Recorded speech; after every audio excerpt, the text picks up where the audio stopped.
100 के ऊपर तेल होला मतलब भारत के फिस्क के ऊपर दबाव, अंडरलाइंग इन्फ्लेशनरी प्रेशर्स भी बन रहे हैं।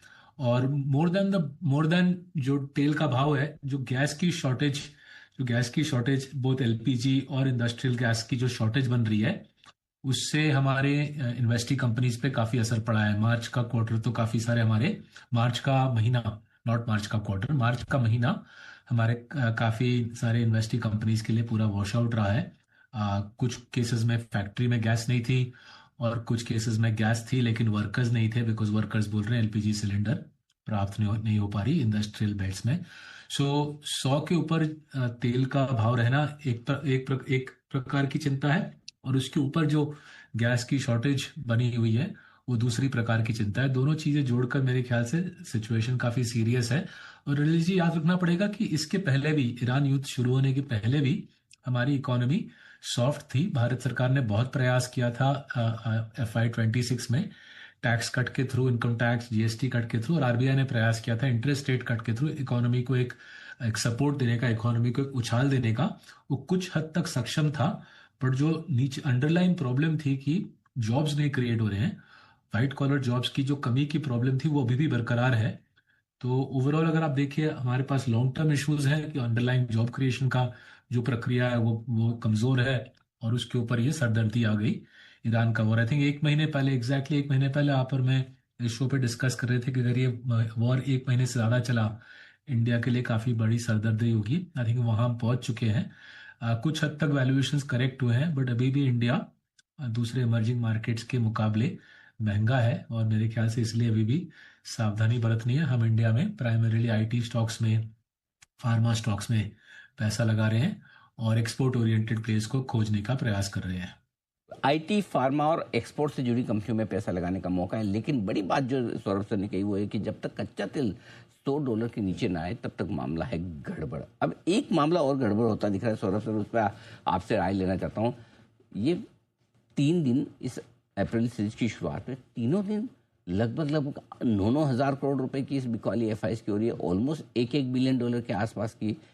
क्या मतलब प्रॉब्लम है एफआईएस को कि इन लेवल्स पर भी इतनी तेजी से बेच रहे हैं? किसी भी वजह से उन्हें खरीदना भी नहीं है और सिर्फ बेचना है। तो देखिए, काफी सारी सेलिंग बैंक्स में हो रही है, और बैंक्स में जो नया जो मसला खड़ा हो गया है, नया जो प्रॉब्लम खड़ा हो गया है कि फॉरेन एक्सचेंज मार्केट्स में आरबीआई बैंक्स को फ्रीडम से काम करने नहीं दे रहा। तो लास्ट वीक आपने श्योर कवर किया होगा अपने चैनल में कि आरबीआई ने बैंक्स को बोला है कि $100 मिलियन से ज्यादा ओपन पोजीशंस हो नहीं सकते। इंडियन बैंक करीबन $40 बिलियन का ओपन पोजीशन चला रहे थे, जहां पे वो डॉलर को इंडिया में अपने क्लाइंट्स को मदद कर रहे थे कि डॉलर इंडिया में खरीदो और विदेश में बेचो। सो जो बैंक के ऊपर जो पाबंदी लगा दी है आरबीआई ने डॉलर के मार्केट में, उससे मेरे ख्याल से एक तो मार्क टू मार्केट लॉसेस की आशंका है। But leaving aside mark to market losses, I think जो अब निवेशकों को डर लगने लगा है कि आरबीआई बैंक्स के ऊपर अलग अलग प्रकार की पाबंदी लगा सकता है। साथ ही साथ बैंक्स के जो बॉन्ड होल्डिंग्स है, सारे बैंक्स की काफी बड़ी बॉन्ड बुक होती है, बॉन्ड डील्स ऊपर जा रहे हैं। भारत 10 ईयर इंडियन गवर्नमेंट का 10 ईयर बॉन्ड डील 7% तोड़ के आगे निकल गया है। उससे बॉन्ड बुक पे भी नुकसान आएगा। तो एफएक्स बुक पे भी नुकसान, बॉन्ड बुक पे भी नुकसान, और उसके ऊपर है आरबीआई का रवैया कि हम इंटरवीन करेंगे, बैंक्स के ऊपर पाबंदी लगाएंगे। इससे कुछ हद तक निवेशक, विदेशी निवेशक और मुझ जैसा डोमेस्टिक निवेशक भी थोड़ा डर गया है कि ये कुछ नया नया सा माहौल बन रहा है कि एक 80s जैसी फीलिंग आ रही है, 1980s जैसी फीलिंग आ रही है, जहाँ पे सरकार इंटरवीन करेगी, आरबीआई इंटरवीन करेगी, बैंक्स के काम में दखल अंदाजी करेगी। सो काफी सारी जो विदेशी बिकवाली है वो बैंकिंग सेक्टर में है, और जैसे मैं समझा रहा हूँ बॉन्ड मार्केट और एफएक्स मार्केट में काफी वरीसम सिचुएशन बन रहा है बैंक्स के लिए। बैंक्स में नई समस्या है, फिजिकल डेफिसिट, महंगाई बढ़ना, ये सारे जो खतरे हैं वो एफआईएस की बिकवाली को ट्रिगर करते दिख रहे हैं।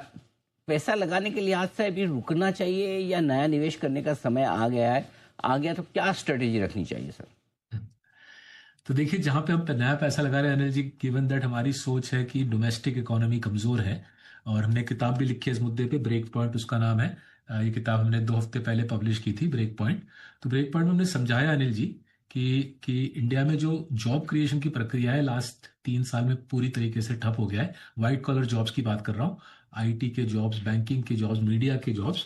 और उसकी वजह से job white collar job creation ठप होने की वजह से डोमेस्टिक कंजम्पशन इकोनॉमी की रीढ़ की हड्डी है। 60% देश की जीडीपी डोमेस्टिक कंजम्पशन से आती है, वो कमजोर पड़ गई है। और उसका असर हमको इकोनॉमी में दिख रहा था ईरान वॉर से पहले। ईरान वॉर तो दूसरा लेवल ऑफ प्रॉब्लम है। तो ऐसे माहौल में हम क्या कर रहे हैं, हम एक्सपोर्ट ओरिएंटेड कंपनीज में निवेश करने का प्रयास कर रहे हैं, जहां पे रुपये की कमजोरी और जो इंडिया ने जो एफटीएस साइन किया है यूरोप और यूके के साथ, एफटीएस के बदौलत रुपये की कमजोरी और चाइना +1 विदेश वेस्टर्न वर्ल्ड का जो चाइना के साथ जो रवैया है, कुछ खास दोस्ती वाला रवैया नहीं है। यूरोप और अमेरिका चाइना पे अपना डिपेंडेंस घटाने का प्रयास कर रही है। तो उसके बीच वीक रुपये और एफटीएस के बदौलत हमें जो उम्मीद है कि इंडियन मैन्युफैक्चरर्स अपना धंधे को आगे बढ़ाएंगे एक्सपोर्ट मार्केट्स में। और काफी सारे मैन्युफैक्चरिंग स्टॉक्स अभी 20 ट्रेलिंग पी 20 के नीचे आ गए हैं। अगर आप फॉरवर्ड पी पे देखें तो 15 के आसपास आ गए हैं। तो वहां पे हम पैसा लगा रहे हैं। वहां पे हमको लग रहा है कि जैसे जैसे युद्ध का जो जो सिलसिला वो घटेगा, वहां पे एक उछाल की उम्मीद है। डोमेस्टिक कंजम्पशन पे मेरी चिंता बरकरार है, जैसे मैंने इस किताब ब्रेक पॉइंट में लिखा है। मुझे लगता है जब तक ये जॉब्स का सिलसिला, जब जब तक जॉब क्रिएशन का सिलसिला शुरू नहीं होगा, डोमेस्टिक कंजम्पशन कमजोर ही रहेगा। सो एक तो हम विदेशी एक्सपोर्ट ओरिएंटेड स्टॉक पे लगा रहे हैं, दूसरा हम विदेशी कंपनीज में लगा रहे हैं। तो स्वीडन में, जर्मनी में, हॉलैंड में, फ्रांस में, कनाडा में, यूएसए में, ताइवान में जो कंपनीज डिफेंस और एरोस्पेस में हैं, जो फाइटर जेट्स बनाते हैं, ड्रोन बनाते हैं, उनमें पैसा लगा रहे हैं। पावर जनरेशन ट्रांसमिशन के कंपनीज में यूरोप और अमेरिका में लगा रहे हैं। और तीसरा है डेटा सेंटर की, जो डेटा सेंटर को जो बनाते हैं, डेटा सेंटर के जो सामान जो क्रिएट मैन्युफैक्चर करते हैं, उन कंपनीज में पैसा लगा रहे हैं। ये प्रक्रिया हमने 4 साल पहले शुरू की थी, बट उस प्रक्रिया को और हम जोर शोर से आगे बढ़ा रहे हैं कि इंडियन इन्वेस्टर्स को मदद कर रहे हैं कि पूरी दुनिया में अपने पैसे को डाइवर्सिफाई करें। हम्म। तो सौरभ सर, ये जो आप किताब की बात कर रहे थे ब्रेक पॉइंट, किस चीज पे लिखी है ये आपने किताब, जरा इसके बारे में बताएं। हाँ जी, सो 3 मुद्दों पे हमने फोकस किया है। पहला कि ऐसा कैसे हुआ कि इंडिया में job white collar job creation की का स्टोरी खत्म हो गया। राइट, उन्होंने डेटा काफी सारा दिया है कि करीबन 2020-21 तक, कोविड तक वाइट कॉलर